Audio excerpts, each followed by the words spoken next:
दिनैनि थारिखआव बिथांमोनखौ जों फरायसा आफाद होननानै साना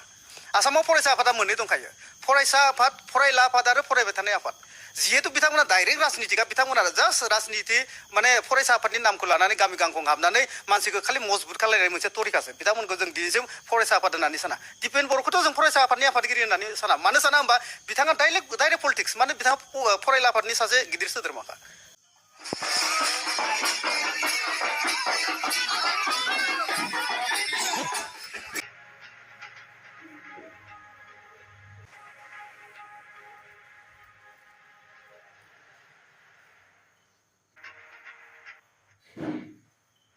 प्रधानमंत्री नरेंद्र मोदी बिथांनि दैदेननायाव नखर मन्त्रि अमित शाह बिथांनि दैदेननायाव 2020 मायथाइयाव गोजोन गोरोबथा जानायनि उनाव दिनै बिटिआर ओनसोलाव सोलायनाय फैबाय शान्ति फैबाय रैखाथि फैबाय आरो गोबां रोखोमनि जौगानाय फैबाय दा बे जौगानायखौ आरोबाव फैबाय थानाय समाव आरोबाव मोजाङै खालामनो थाखाय आरोबाव गोख्रोङै खालामनो थाखाय एनडिए नि जे सिन्था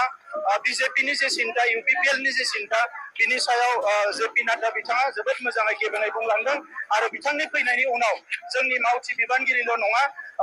बड'लेण्ड ओनसोलनि रायजो राजाफ्रा जथेस्थ' थुलुंगाखांनाय मोनगोन आरो जोंनि बिजाथि जयन्त बसुमतारी बिथाङा 3 लाखनिख्रुइ बांसिन भटआव देरहागोन आरो बेवहाय रावबो कन्टेस्ट गैला बे दिनैनो क्लियार जाबाय बर' हारियाव मोनसे रंजानायनि मोनसे खबर जों दिनै मोनबाय बेनो जाबाय जे नबसरनिया ट्राइबेल नङागारा बर' कसारि नङागारा बे बर' कसारि सार्टिफिकेट लानानै बे क'क्राझार लकसभा समस्तियाव एमपि जादोंमोन 10 बोसोर बे 10 बोसोर एमपि जानाया दिनैफ्राय थुंगेबाय दा मानगोनां हाइकर्टआ दिनै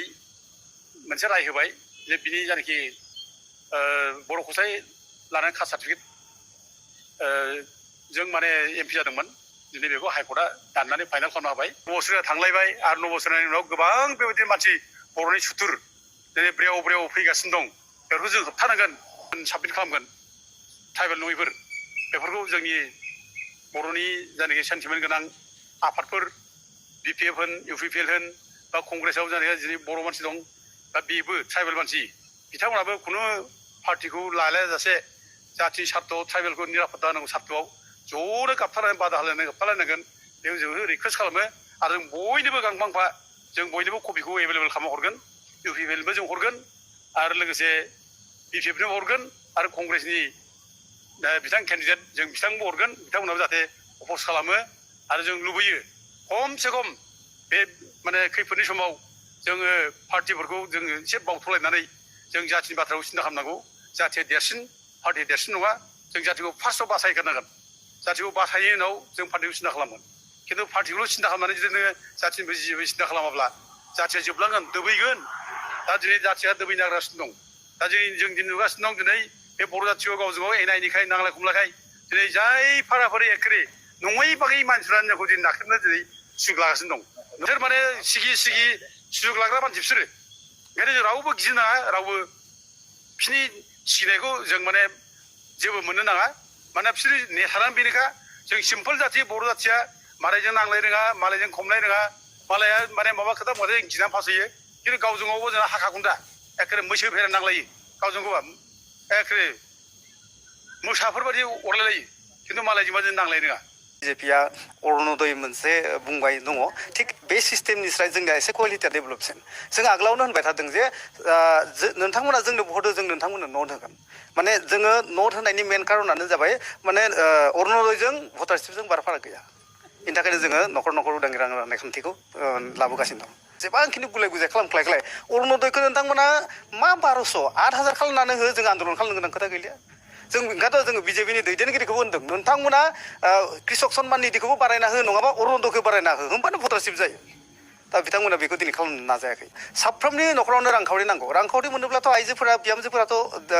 लैहोर फैना माने पजिटिभ खिन्थु बिथांमोनखौ जों होनदों नोंथांमोना इलेक्सन मोखाङाव मानि इलेक्सन आगोलावबोथ' मावनो हायो ना जिहेतु रुलिं गभर्नमेन्टआ बिजेपिआनो दंखायो ओंखायनोथ' बिथांमोना इलेक्सननि आगोलाव होनाय कारना जाबाय मा निर्बाचननि मसला बेयो माने जोंनि थाखाय गोजोनथाव नङा आरो खिन्थु दिनैसिम बिजेपिया रायजोफोरनो फैसा होगोन होनना मालाबाबो सानाखै आरो इसोर होनाय नङा बेखौ जोंहा रोखा दंथारो जास्ट माने निर्बाचननि मसला इलेक्सन मोखाङाव माने रायजोफोरखौ एसे माने गावसोर भट मोनथों होननानै मोनसे थगायनायनि खाबु खालामसो दिपान्जलि जानानै दयालपुरसिम फैनाय लामाखौ दिनैसिमबो बानायनो हायाखै बिथांमोना हा मुला होनो हानो बिथांमोना हा होनो हागोन जे जों दाबो फोथाया मानो होनबा जाय सोरखारा लामा दालां बानायना होनो हाया फार्स्ट एडखौनो बानायना होआ हाखौ मला बानायना होनो हाखौ बानायोबा सार्कुल अफिसा बानायगोन जिहेतु एफआरसि एक्ट 2006आवनो दंखायो गतिके सार्कुल अफिसा होगोन बेखौथ' बिजेपिया होनांगौ खुनु खोथा गैयाना बेनि थाखायनो बिथांमोना गावसोर देरहानो थाखाय इलेक्सन फैदो बेखौ लाफादो इलेक्सन जोबगोन बेबो थांफागोन रायजोफोरा जे बिजेपिनिफ्राय हा मोनगोन जोंनाव खुनु फोथायनाय गैया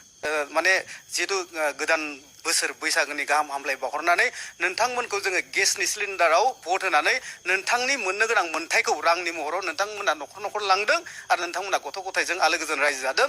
माने भटजों नोटजों गोबां सोमोन्दो दङ नाथाय दिनैनि थारिखआव बिथांमोनखौ जों फरायसा आफाद होननानै साना